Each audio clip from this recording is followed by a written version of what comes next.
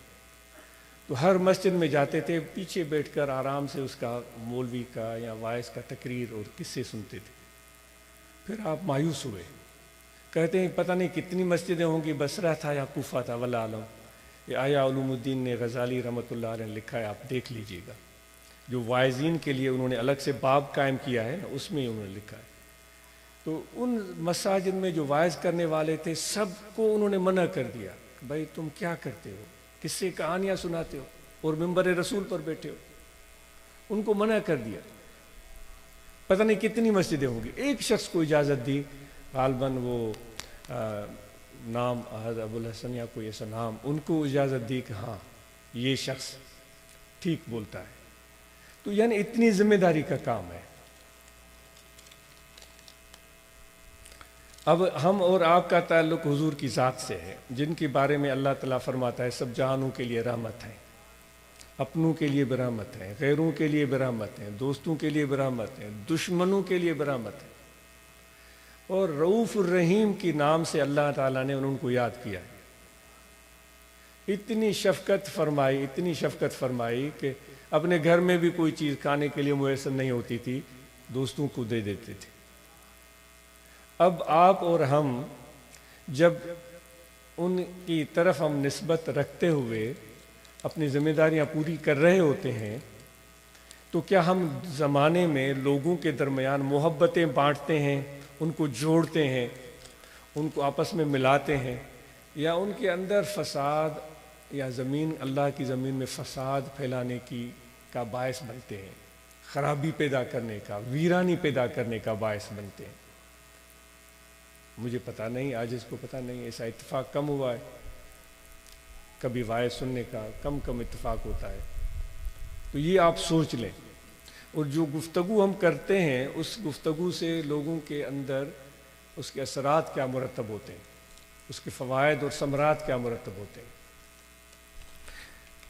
مجھے عاجز کو اس کا بالکل احساس ہے کہ عاجز ایک لگے بندی دنیا میں رہتا ہے، وہ اتنے یعنی کہ بازاروں میں، شہروں میں، لوگوں کے پاس، دیہاتوں میں جانا، ملنا، اٹھنا، بیٹھنا، عاجز کی سوچ یا معلومات محدود ہے۔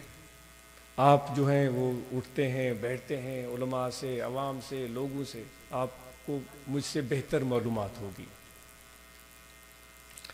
یہ تو بات بہت اہم ہے، چونکہ ہم ایک جماعت کا حصہ ہیں، تو جماعت کا حصہ ہوتے ہوئے ہم مرکز کی رہنمائی اور ہدایات کو، یہ ایک تاکیدی بات ہے، اور ہر وقت مد نظر رکھیں کہ جماعت کا طریقہ کار کیا ہے۔ ہم جب اس کا حصہ ہیں تو ہم اس طریقہ کار سے کبھی بھی ہٹنے نہ پائیں۔ لوگوں کو خوش کرنے کے لیے کہ کوئی ایسی گفتگو جو وقتی طور پر ہمیں گرما دے، لوگوں کو جو ہے وہ تڑپا دے، لیکن جو جماعت کا طریقہ کار ہے اس سے وہ متضاد ہو، اس طرح کی بات نہیں کرنی چاہیے، یہ گزارش ہے۔ اور بڑی اچھی بات ہے کہ مساجد میں جب آپ رہتے ہیں تو وہاں بالکل بنیادی ضروری مسائل لوگوں کو بتائیں تاکہ وہ شریعت کے علم سے واقف ہوں، اور ان کو پھنسائیں بھی نہیں، ان کو الجھائیں بھی نہیں، ان کو تنگ بھی نہ کریں، اور طوالت میں بھی نہ جائیں، آسان کر کے ان لوگوں کو بتائیں۔ اللہ تعالیٰ کے حبیب نے فرمایا کہ لوگوں کے لیے آسانیاں پیدا کرو، صلی اللہ علیہ وآلہ وسلم۔ تو اتنا الجھائیں بھی نہیں کہ وہ بیچارے کی وہ مت ماری جائے، وہ تنگ آ جائے، آسان۔ اور اب ضروری نہیں کہ میں رٹا لگاؤں، نمبر 1، نمبر 2، پھر وہ 14 تک چلا گیا، اب وہ 70 سال کا بندہ، 60 سال کا بندہ آ کر بیٹھا ہے، وہ اب 1 بھی 1 کی جگہ پر بتاؤ، 2 بھی 2 کی، 3 کی جگہ، یہ کیا کر رہے ہو؟ تم نے 3 والی پہلے بتائی، دو۔ اس طرح بیچاروں کو پریشان نہ کریں، ایک خاکہ ان کے ذہن میں آ جائے گا تو خود بخود وہ چیزیں زیر عمل آ جاتی ہیں۔ آسان کریں، وضو بنانے کا کوئی مشکل ہے ہی نہیں، بڑا آسان سا کام ہے، تو اس کو آسان ہی رہنے دیں۔ اسی طرح نماز پڑھنا کوئی مشکل کام ہے ہی نہیں، بڑا آسان سا کام ہے، اس کو آسان ہی رہنے دیں تاکہ لوگوں کو سمجھنے میں کوئی دشواری نہ ہو، ان کے ذہن میں شکوک و شبہات پیدا نہ کریں، وہ پہلے ہی پریشان، ان کو اور الجھا دیں، پھر ان کو اور الجھا دیں۔ وہ جس طرح لطیفہ ہے کہ وہ پڑھ کے آیا تھا بچہ، تو اس نے باپ کو دیکھا، وہ ایک طرف منہ کر کے پیشاب کر رہا تھا، اس نے کہا یہ کیا کر رہے ہو؟ اس طرف تو کعبۃ اللہ ہے۔ بیچارہ اٹھا، پھر اس نے دوسری طرف کیا، یہ کیا کر رہے ہو؟ اس طرف تو پیران پیر کا دربار ہے۔ وہ تیسری طرف بیٹھا، اس نے یہ کیا کر رہے ہو؟ یہ تو اپنا مرشد ہے اس طرف۔ پھر چوتھی طرف اس نے رخ کیا، بیچارہ پیشاب کرے، اس بچے اس کی بات سنے، اس نے یہ کیا کر رہے ہو؟ اس طرف تو فلاں بزرگ ہیں۔ وہ بیچارہ تنگ آ گیا، وہ تنگ آ گیا، وہ پھر کھڑا ہو گیا اور گھوم بھی رہا ہے، پیشاب بھی کر رہا ہے، وہ کہہ رہا ہے کلاں پیراں دی خیر۔ اس طرح لوگوں کو آپ بہتر سمجھتے ہیں، آج اس کو تو اس کا اتنا وہ نہیں ہے۔ تو جب آپ اور ہم ایک عام آدمی کی زندگی بسر کریں گے نا، ہر وقت میک اپ میں رہنے کے بجائے تھوڑا ہم دھکے بھی کھائیں گے، تو ہمیں پتہ چلے گا عام آدمی کی زندگی کتنی کٹھن ہے۔ جو مسجد میں بیچارہ نماز پڑھنے آتا ہے، ہم اس کو تڑی دے دیتے ہیں، ہاں بڑا تو بابا جہنم میں ویندے، ہاں بڑا تو جو قبر ہیڑی تھی ویندی۔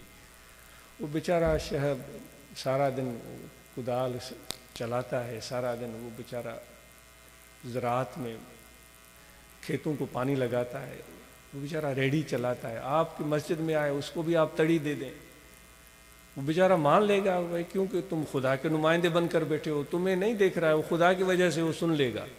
لیکن یہ بات پتہ نہیں کتنی درست ہے، آپ سمجھ سکتے ہیں۔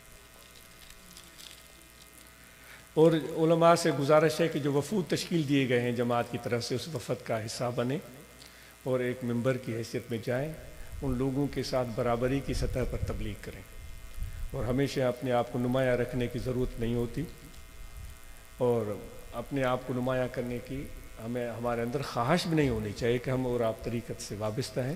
ایک سادہ سے ممبر کی حیثیت میں وفد میں شامل ہو جائیں اور تبلیغ کے کام میں ان کے معاون بنیں۔ وہاں اتنی سمپل، آسان اور میٹھی بات کریں سولے انداز میں، وہ نہیں جو کہ آپ اپنے پروفیشنل طریقے سے وائز کر رہے ہوتے ہیں، وہ ایک الگ انداز ہوتا ہے۔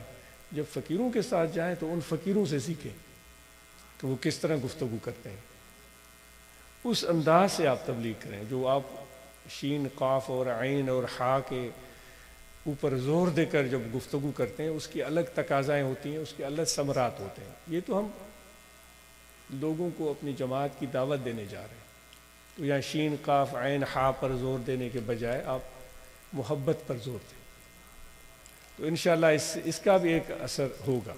اللہ تعالیٰ آپ سب کو جزائے خیر دے۔ آپ کا بہت شکریہ۔ کوئی ناگوار بات گزری ہو عاجز معذرت خواہ ہے، بہت شکریہ، جزاک اللہ۔